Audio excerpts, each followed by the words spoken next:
leta y'u Burundi yaragize gusubiramwo integuro y'amafaranga leta izokoresha uyu mwaka ico bita revision budgetaire mu gifaransa, kandi ibaheje gusohoka icegeranyo rapport trimestrielle y'amezi 3 ya mbere y'uyu mwaka w'ivy'amafaranga leta izokoresha. Bwa mbere hoho kubona iyo revision ibaye twe turabishima kandi twari twabisavye, kuko uravye ingene integuro yari imeze amafaranga uravyazoba warabona yuko n'igihe byari igisohoka twari twarabivuze neje bundi mwe ko twashikije dusaba yuko iyo revision yoboneka kandi niyo raporo igasohoka. Muguye ko biraba rero iyo revision nubwo yasohotse turabona yuko biheje kwerekana yuko Burundi buri mu ngwane z'ubutunzi zidasanzwe, turi mu ngwane z'ubutunzi zidasanzwe. Mu gifaransa bayita situation économique difficile, imaze kuba nka cyo bita crise économique iri kiramara umwanya munini. Ivyo rero leta no kuvyemanga kugira hace hafatwa ingingo zindi zidasanzwe mu guhindura ingene abantu bigenza cyane cyane mu baturongoye n'ingene batunganya ivy'imigambi, kuko bibandanije uko biri turashikayo. Urabona neza yuko n'ivyavuzwe ati habaye haragarikwa ibyo by'inyubako ibinabiriya dutera tuja ahantu ico bita investissement umengo irikira genda isubira inyuma atayiri, donc ibikorwa byo kugwiza umwimbo. Mugabo ideni riguma giyongera, none tugaje muri situation ideni riguma rifatwa rya leta rija kubeshaho leta.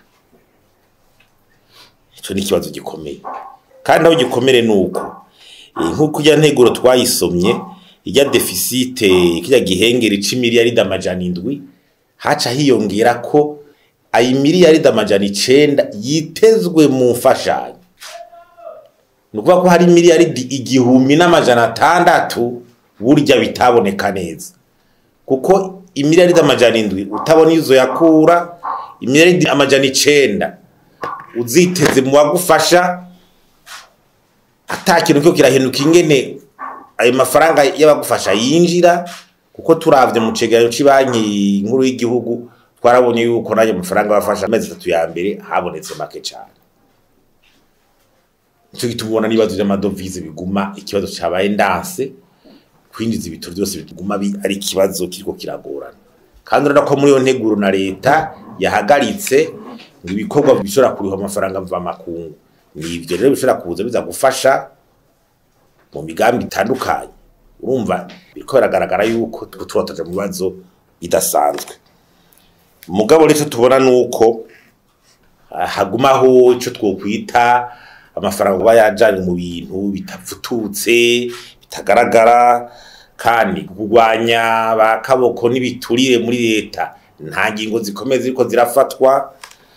Zanze uhazakuru de compte zigeza kuza zirakontra ingira amafaranga ari karakoresha nta buryo ziriko ziraronka bukuye ntaki. Urabona neza ko hari kibazo mu bantu bo muri leta batemera inzego zibakontrola, ikibazo kandi zemewe n'amategeko n'ibwirizwa shingiro. Ico rero tubona hari hakwiye kuba umugwa aba expert ukomeye usubira mu kuraba integuro, karaba neza amadepense leta yakoresheje no kuraba amadepense bufasha kugira analyse externe no kuraba neza amahera aja mu bintu bimwe bidafututse cyane cyane y'amafaranga akunda kuja mu by'amasubvention. Nubu ndiko ndabisubiramo nta mafaranga imiliyari 1,000,000 aguma aja mu bintu ngo byo gufasha ibintu by'amakoperative n'ibiki igihugu kigeze mu by'ubutunzi aho kigeze no muzi. Urabona neza ko hari amafaranga umaja mu bintu bidafututse utabona resultat kandi ari menshi bikwiye gusubirwamo. Ikigira kabiri nuko ibintu usanga amamisiyo rutavana ko abirirwa ruguru bagira gute za RTN mezirirwa ziraherekeza abategetsi gukuva ibintu gusanga ko barakwiragira mu bikorwa rusange baja kuraba bijya n'ibintu byose byerekana ko bataratahura neza amafaranga ya leta itegeza gukoreshwa atari karase arasesagurwa. Nimbara umukuru w'igihugu bagiye kuraba ibyo yaranguye dakoro mugabo abantu bose nibaca bakenegiramwa amaterefone kuma baherekeza asubira. Ikibazo igikurikira nuko leta itegeza gutagura ico bita stratégie de mobilisation de financement extérieur.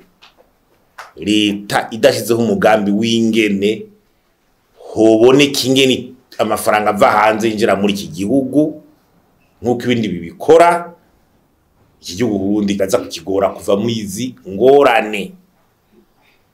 Ndabisubiremwo, izi ngwanza kuzivamwo ngo amafaranga y'amataxi y'amakori dutoza ngaha. Amakori leta itoza ngaha n'amafaranga y'amarundi. Amafaranga y'amarundi rero sinzi yuko tuzoyajana kuriha mu Bushinwa, mu Bufaransa, muri Turiki canke ibyo tugiye kurangura byose. Sinzi ko tuzoyajanayo. Kandi ubona ibyo dukeneye ngaha byinshi biva mu mafaranga y'agaciro. Nico gitumona rero neza kuri rya devaluation ifaranga ryo bundi ngumari tagaciro vyagize n'ingaruka kuri nego y'amafaranga tuzotegura. Kuko ico bavuye hanze bagize kuri ntoyi amafaranga yenda ratagaciro mu marundi bije ica yiyongera.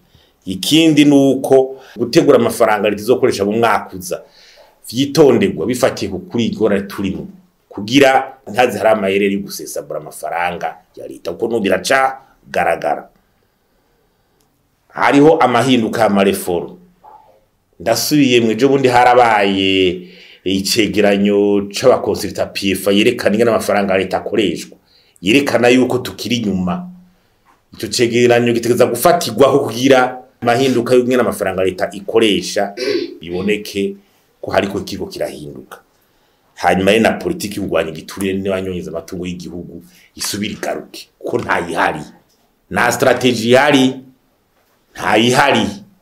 Ni ibintu binababaje cyane kubona tuguma gutyo, kandi ari amafaranga ya leta heza kahonera, ari amasoko yigwa nabi kononera igihugu, ari amafaranga usanga yanyurujwe ntibahane. Ibyo byose ni ibintu kubirononera neza. Ayo mafaranga dusanga ari make akaguma remera abarundi.